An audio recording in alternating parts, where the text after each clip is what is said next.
Dan pemirsa, untuk membahas yang lebih lanjut kita sudah terhubung dengan Mas Arief Ki Caniago, Direktur Eksekutif Aljabar Strategik Indonesia, dan ada dua ketua umum partai yang baru mendeklarasikan diri, Mas Ahmad Taufik, Ketum Partai Gema Bangsa, dan Mas Syahrin Hamid, Ketum Partai Gerakan Rakyat. Halo, selamat malam Bapak-Bapak. Selamat malam Mas Iqbal. Selamat malam juga untuk kedua ketum. Selamat atas deklarasi dua partai ini, Pak Ketum. Kita ke Pak Ketum Ahmad Taufik dulu ya. Pak Ahmad Taufik, sebenarnya apa dasar dari pembentukan Partai Gema Bangsa ini, Pak Mas Taufik? Ya, pertama yang ingin saya sampaikan bahwa Partai Gema Bangsa itu lahir atas kegelisahan situasi politik hari ini. Kita tahu bahwa demokrasi yang kian melorot, kian mundur, kadar demokrasinya itu semakin mengecil, itu membuat kami memberikan sebuah koreksi bahwa memberikan kepercayaan terhadap para pimpinan yang ada di daerah untuk menentukan masa depannya itu menjadi sangat penting. Sehingga demokrasi itu terjadi penguatan, dan oleh Partai Gema Bangsa itu kita kemas dengan desentralisasi politik. Artinya seluruh kewenangan politik itu nanti akan kita berikan tanpa harus menunggu apa yang diperintahkan oleh pusat. Jadi dengan desentralisasi ini inisiatif berpolitik itu tumbuh. Kepercayaan diri masyarakat untuk menentukan masa depannya itu ada di daerah. Jadi mereka itu bisa langsung menentukan apa kira-kira yang menjadi kebutuhan masa depan daerah itu, maka disitulah dia memulai. Kalau selama ini dari pengalaman politik yang sudah pernah ada di partai-partai saya yang dulu, daerah itu adalah miskin inisiatif. Tidak ada keberanian untuk melangkah yang lebih maju. Karena semua dimonitoring dari pusat. Kalau pusat tidak menghendaki, maka mereka juga tidak akan bisa melangkah. Nah, dengan adanya transparansi, keterbukaan, inisiatif itu kita berikan sepenuhnya, maka secara otomatis akan terjadi penguatan dan kearifan lokal itu akan tumbuh. Bagaimana mereka itu menginisiasi sekaligus membangun daerahnya dengan baik. Artinya tidak ada lagi penyeragaman. Secara konsep pemenangan boleh sama, tetapi dalam strategi pasti akan berbeda. Dan itulah satu hal yang membuat kenapa harus berdiri. Karena kami sesungguhnya tidak menginginkan satu partai yang terus-menerus dikendalikan oleh pusat yang tidak bisa memberikan kontribusi apapun terhadap masyarakat yang ada di daerah. Yang kedua adalah politik transaksional.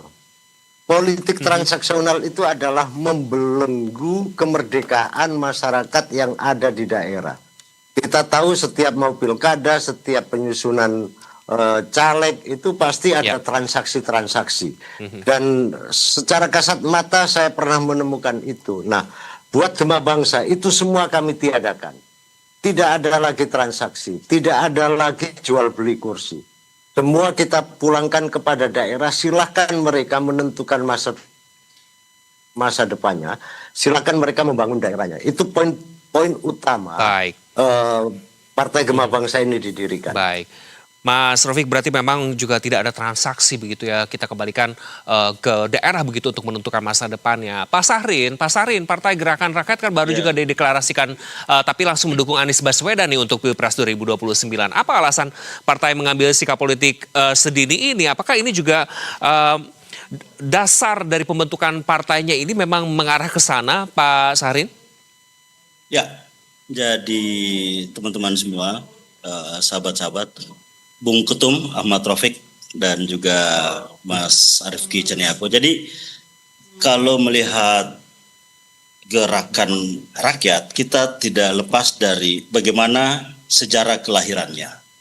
Sejarah kelahiran gerakan rakyat adalah bersatunya kekuatan masyarakat yang waktu itu secara organik, yang kemudian karena atas dasar cita-cita perubahan, perjuangan agenda perubahan, sehingga bersatu di dalam sebuah komunitas besar yang disebut dengan Gerakan Rakyat, yang saat itu agendanya cuma satu, menjadikan Anies Baswedan sebagai presiden pada Pilpres 2024.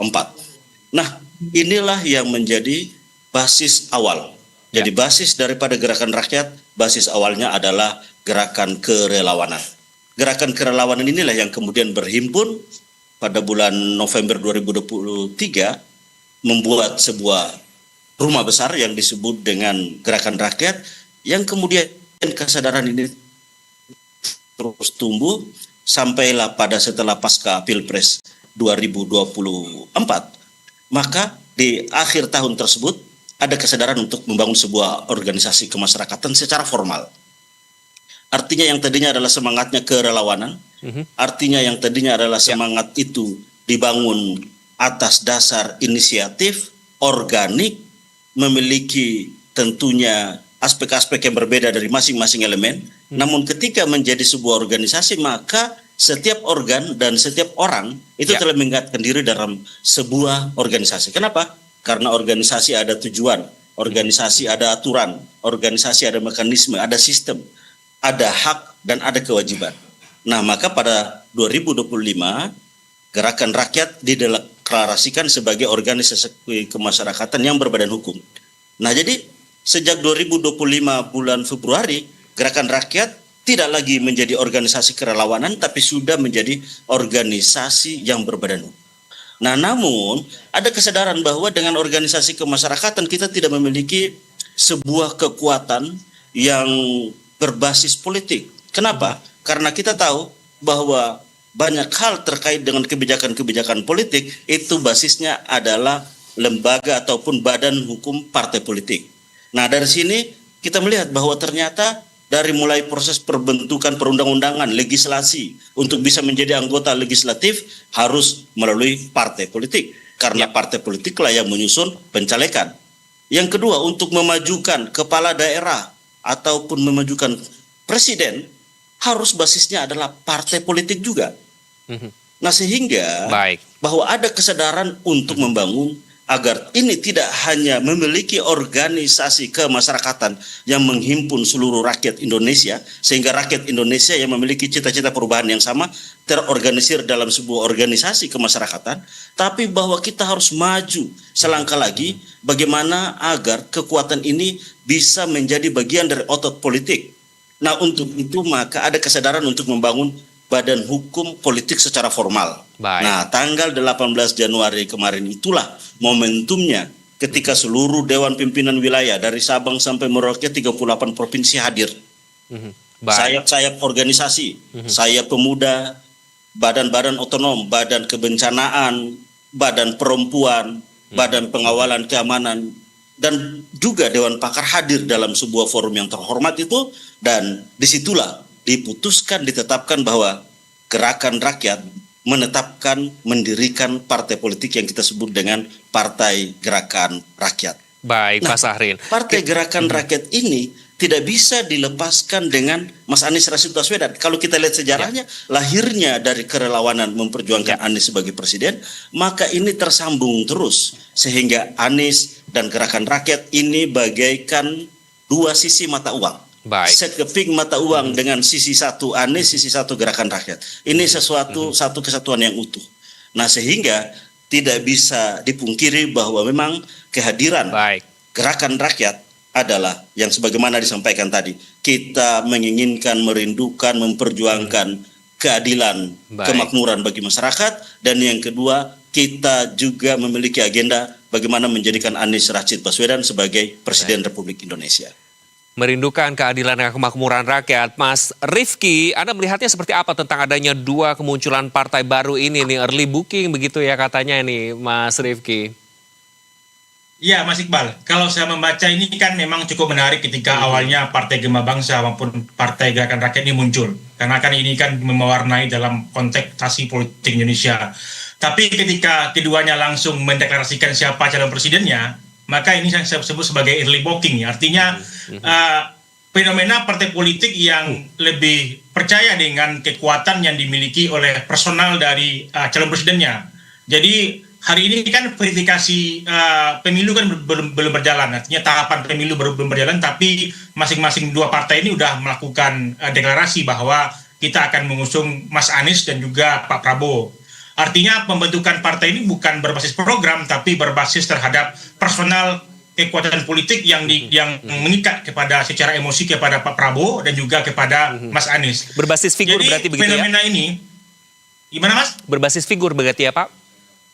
Ya, berbasis figur. Artinya apakah ini cara bagi Partai Gerakan Rakyat dan juga Partai Gema Bangsa itu menarik pemilih maupun partisan lewat tokoh. Jadi kita kadernya yang akan jadi calon presiden adalah Pak Prabowo dan juga Mas Anies. Dan ini pola yang sepertinya dilakukan oleh dua partai baru ini. Dan saya rasa ini juga harus hati-hati juga. Karena kan kalau kita membaca, ini kan kalau kita melihat ke depan apakah Partai Gerakan Rakyat misalnya, apakah membentuk partai baru ini untuk Mas Anies, apakah bentuk kritik kepada partai politik yang senior atau mungkin ada hari ini, bahwa kalau kita melihat fenomena bagaimana munculnya Mas Anies di Pilpres 2024, ini kan juga cukup kesulitan untuk mendapatkan partai. Namun ketika Mas Anies maju di Pilkada Jakarta kan gagal. Ya. Karena tidak mendapatkan tiket. Artinya apakah ini kritik dari Gerakan Rakyat bahwa Mas Anies figur populer lalu mendirikan partai baru? Atau bagi Partai Gema Bangsa apa sih narasi yang kenapa harus mendukung langsung dari Pak Prabowo? Ya. Kan kalau kita lihat PT 0% bahwa masing-masing partai politik bisa mengusulkan calon presiden, atau bagaimana ruang lain yang bisa dilihat oleh partai-partai baru? Atau memang pendirian partai politik di Indonesia tidak bisa dilepaskan dengan figur-figur kuat. Misalnya sebelumnya ada PSI yang langsung mengidentikan dengan Pak Jokowi, atau partai-partai baru lainnya. Bahkan kalau kita melihat fenomena hari ini, bahwa pendirian partai politik baru tidak bisa lepas dari figur-figur populer. Bahwa kelembagaan institusi partai yang ada hari ini sangat secara emosional akan terikat dengan figur-figur yang ada. Maka yang saya sebut bahwa dengan membooking dulu para figur-figur populer, maka partai politik berhak diuntungkan bahwa pemilih-pemilih yang suka dengan figur Pak Prabowo ataupun dengan Mas Anies akan memilih Partai Gema Bangsa maupun Partai Gerakan Rakyat. Mungkin begitu. Baik, Mas Rofik, di Partai Gema Bangsa ini kan setelah deklarasi langsung juga menyatakan dukungan ke Pak Prabowo begitu 2029 begitu. Apakah ini curi start gitu terlebih dahulu atau bagaimana nih Mas Rofik? Apakah sudah ada komunikasi juga dengan partai-partai koalisi saat ini? Betul, yang ingin saya sampaikan bahwa bangsa ini sangat besar sekali. Seorang pemimpin besar itu tidak akan mampu dalam 5 tahun akan mendapatkan sebuah hasil yang maksimal. Perlu waktu tambahan dan menurut saya figur Pak Prabowo ini perlu diberikan kesempatan untuk membuktikan apakah yang menjadi bagian dari cita-cita itu selama 10 tahun itu bisa dirasakan atau enggak. Karena kalau hanya 5 tahun udah pasti kita tidak akan bisa merasakan yang jauh lebih banyak. Yang kedua, saya melihat komitmen Pak Prabowo terhadap perang terhadap para koruptor, anti korupsinya itu sangat luar biasa. Kita bisa melihat kiprahnya di mana-mana selalu menunjukkan sikap perlawanan, dan kita lihat KPK, kita lihat kejaksaan, kita lihat kepolisian itu bergerak secara masif untuk mendukung apa yang diinginkan oleh Pak Prabowo. Dan itu saya tidak mendapatkan kepimpinan baik yang sudah ada maupun calon-calon pemimpin yang ada itu mempunyai ketegasan yang sangat kuat. Yang ketiga, komitmen beliau untuk membangun sumber daya manusia itu sangat luar biasa. MBG itu adalah investasi kemanusiaan. Menurut saya bangsa ini akan bisa merasakan 10-15 tahun lagi dari efek MBG itu. Bangsa ini akan menjadi kuat dan akan surplus terhadap sumber daya itu. Nah, di sisi lain beliau juga menempatkan bahwa pendidikan itu dalam positioning yang sangat tinggi. Bagaimana beliau melakukan revitalisasi pendidikan yang sangat masif yang ada di kabupaten, kota, dan provinsi. Ini menunjukkan bahwa beliau sangat cinta terhadap bangsa ini. Beliau ingin membangun bangsa ini. Nah, kenapa kami dukung itu? Bukan soal biar kami mendapatkan efek elektoral, itu di luar itu. Tapi yang pasti kami ingin memastikan jenis kelamin atau memastikan pilihan agar di dalam kami berjuang membesarkan partai ini searah. Nah, yang ketiga, yang selanjutnya, Pak Prabowo itu adalah jenderal yang sangat demokratis. Beliau juga intelektual. Baik. Ketika Partai Gema Bangsa menolak pilkada dipilih di DPR, itu adalah bagian dari sikap partai yang kami yakin bahwa ini adalah bagian dari sebuah pilihan Partai Gema Bangsa yang tidak tentu harus sama dengan apa yang diinginkan oleh partai-partai lain. Jadi sikap kami tegas, kami ingin membangun demokrasi ini ke depan agar semakin berkualitas. Di sisi yang lain kami juga sudah menentukan Baik. Presiden 2029 Bapak Prabowo Subianto. Baik, demokrasi yang lebih Itu berkualitas adalah begitu ya. alasan saya itu. Baik. Pak Sahrin, apa ideologi dan agenda utama Gerakan Rakyat yang membedakan dari partai lama dan partai baru lainnya, di mana sekarang juga posisi politik Gerakan Rakyat saat ini seperti apa? Oposisi, penyeimbang, atau mitra kritis pemerintah nih, Pak Sahrin? Oke. Baik, terima kasih. Ini pertanyaan yang bagus. Namun sebelumnya saya ingin juga menyampaikan bahwa bila mengatakan Gerakan Rakyat bukanlah partai yang berbasis program, nah ini juga harus diuji tentunya apakah diksi ini tepat. Kenapa? Karena dari sisi kepartaian memang kita baru, tapi bahwa apa yang kita lakukan, apa yang kita sampaikan pada komitmen awal penyampaian pidato perdana pada saat penetapan Partai Gerakan Rakyat itu disampaikan, kita juga menyampaikan secara jelas apa yang menjadi visi, apa yang menjadi program, apa yang menjadi karakter setiap kader, dan apa yang menjadi prinsip-prinsip partai. Nah, yang pertama, kita sudah menyampaikan bahwa visi dari partai ini adalah sebagaimana yang selama ini diperjuangkan oleh Mas Anies. Jadi Mas Anies sebagai entitas personal saat ini sudah didukung dengan entitas institusional. Yaitu apa? Satu, kita memperjuangkan bahwa visi kita adalah Indonesia adil dan makmur. Artinya bahwa mewujudkan keadilan sosial bagi seluruh rakyat Indonesia, ini adalah platform ideologis kita. Nah, platform ideologis itu terpatri dalam karakter kader. Kita menyebutkan di dalam partai kita ini karakter kader itu dengan sebutan Pancadharma. Apa itu Pancadharma? Pancadharma itu yang pertama adalah kita adanya internalisasi nilai-nilai religiusitas atau ketuhanan yang Maha Esa, atau bagaimana adanya kesadaran sebagai makhluk sehingga harus membangun hubungan baik sesama makhluk, manusia dengan manusia, manusia dengan alam semesta. Yang kedua adalah bagaimana terbangunnya nilai yang kita sebut dengan nasionalisme kerakyatan. Kecintaan kita terhadap tanah air juga diperuntukkan bagaimana agar kecintaan itu berefek terhadap berorientasi kepada kepentingan rakyat seutuhnya. Yang ketiga adalah bahwa kita setiap kader dari partai ini harus memiliki jiwa kersa kesatria, merawat niat baik, merawat kehendak baik, tapi juga dilakukan dengan perbuatan secara kesatria.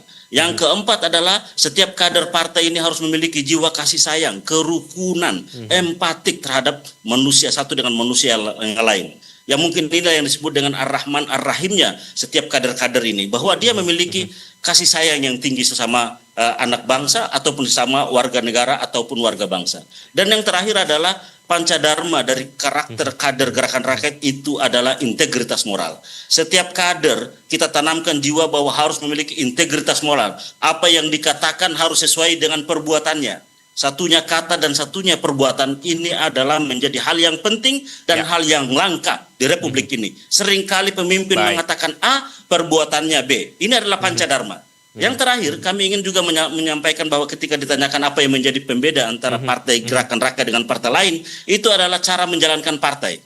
Cara menjalankan partai kita rumuskan dengan menggunakan yang kita sebut dengan 5 prinsip. Prinsip yang pertama adalah musyawarah mufakat.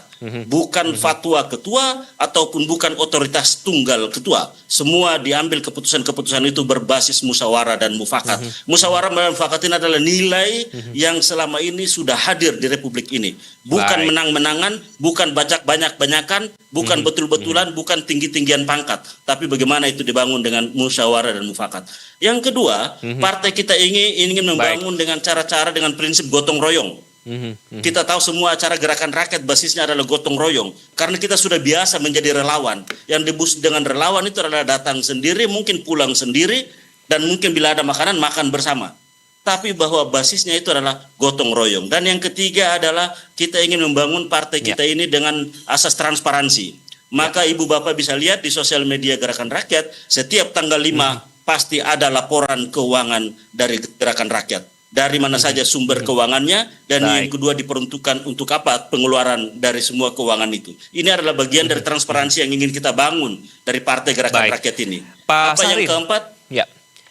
Ini mungkin biar lengkap. Yang keempat adalah meritokrasi. Kita ingin menempatkan orang sesuai dengan kompetensinya, bukan hanya sekedar koneksi, tapi kompetensi menentukan orang untuk pada posisi apapun nanti dia.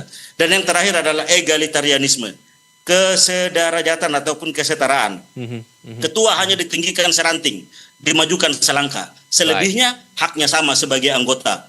Apapun perannya, bahwa yang membedakan itu hanya di sisi peran dan fungsi, tapi di sisi hak dan kewajiban sama selaku anggota partai. Jadi inilah sebenarnya yang dimaksud dengan bila pertanyaannya yang membedakan antara partai ini dengan mungkin yang lainnya.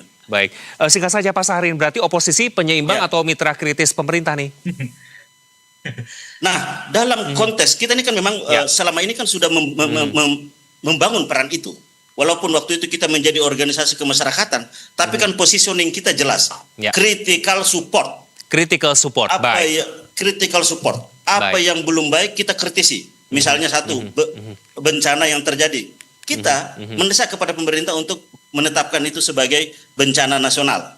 Yang kedua, ketika peristiwa Tong Lembong, bagaimana gerakan rakyat juga gigih memperjuangkan agar bagaimana penegakan hukum itu mampu ditegakkan secara benar. Tapi bahwa kita juga mensupport ketika program-program itu berorientasi rakyat.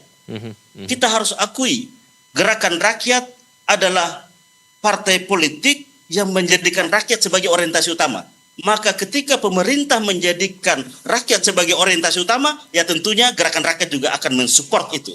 Inilah yang kita sebut dengan critical support. Kita mengkritik ketika ada hal-hal yang belum tepat, dan kita mensupport ketika itu adalah kegiatan-kegiatan pemerintahan dan kebijakannya yang berorientasi kepada kepentingan rakyat. Kami sudah dapat poinnya, berarti critical support. Mas Rafiq, begitu dengan adanya dua partai baru ini tentunya konstelasi politik mendatang kan akan semakin ramai dan ketat begitu ya. Lantas bagaimana kans atau peluang dari partai-partai baru ini? Apakah bisa meraih suara banyak atau bagaimana Mas Rifki? Ya Mas, kalau kita melihat gagasan yang dimunculkan oleh Partai Gerakan Rakyat atau maupun dari Partai Gema Bangsa, ini kan ibaratnya apakah partai politik ini hanya membagi kue partai elektoral yang sudah ada saja. Misalnya ketika Partai Gerakan Rakyat ini memecah suara dari Partai Gerakan Perubahan atau Partai Nasdem misalnya. Atau mungkin misalnya kenapa dari Partai Gema Bangsa, kalau misalnya sejak awal itu memang setuju dengan prinsip maupun gagasan yang dimiliki oleh Pak Prabowo, kenapa nggak bergabung saja dengan Partai Gerindra atau menjadi gerakan saya Partai Gerindra, atau kenapa lebih memilih untuk mendirikan partai baru tapi mendukung Pak Prabowo. Dan ini juga menarik. Maka kalau kita membaca dalam konteks elektoral, tentu kita kan kalau kita membaca bagaimana ketangguhan politik partai-partai baru sejak pemilu 2014, ini kan juga membutuhkan iman politik yang kuat juga Mas. Karena kan kalau kita membaca bahwa berapa banyak partai-partai baru yang muncul, tapi kan nggak lolos juga ke Senayan. Artinya ini kan juga kita lihat Perindo, PSI ini juga harus berjuang juga sampai hari ini. Makanya bagi saya ke depan, apakah memang Partai Gema Bangsa maupun Gerakan Rakyat ini akan sampai final untuk masuk dalam gelanggang gelanggang kontestasi di pemilu, atau memang hanya menjadi wacana bargaining politik. Misalnya Mas Anies punya Gerakan Rakyat, tapi ketika nggak lolos verifikasi, dia akan dipinang oleh partai lain, atau partai baru, atau partai yang lebih kuat. Makanya ini juga akan menarik, apakah Partai Gema Bangsa ini juga akan menjadi bargaining juga bagi partai besar, bahwa kita punya dukungan data pemilih yang kuat, ada data kader yang kuat, maka bergabunglah dengan kita akan mendukung partai besar. Maka ketika misalnya tidak mampu juga untuk masuk ke dalam gelanggang pemilu nantinya, saya rasa ini akan menjadi bargaining tawar-menawar saja atau negosiasi ketika misalnya partai baru muncul tapi nggak serius juga untuk memenangkan atau berkontestasi di pemilu nantinya. Baik, terima kasih Mas Rifki, dan terima kasih juga dua ketua umum dari Partai Gema Bangsa dan Partai Gerakan Rakyat. Diskusi yang begitu menarik, sayang sekali waktu kita terbatas. Bapak-bapak selamat kembali melakukan aktivitasnya, salam sehat selalu untuk Anda semua.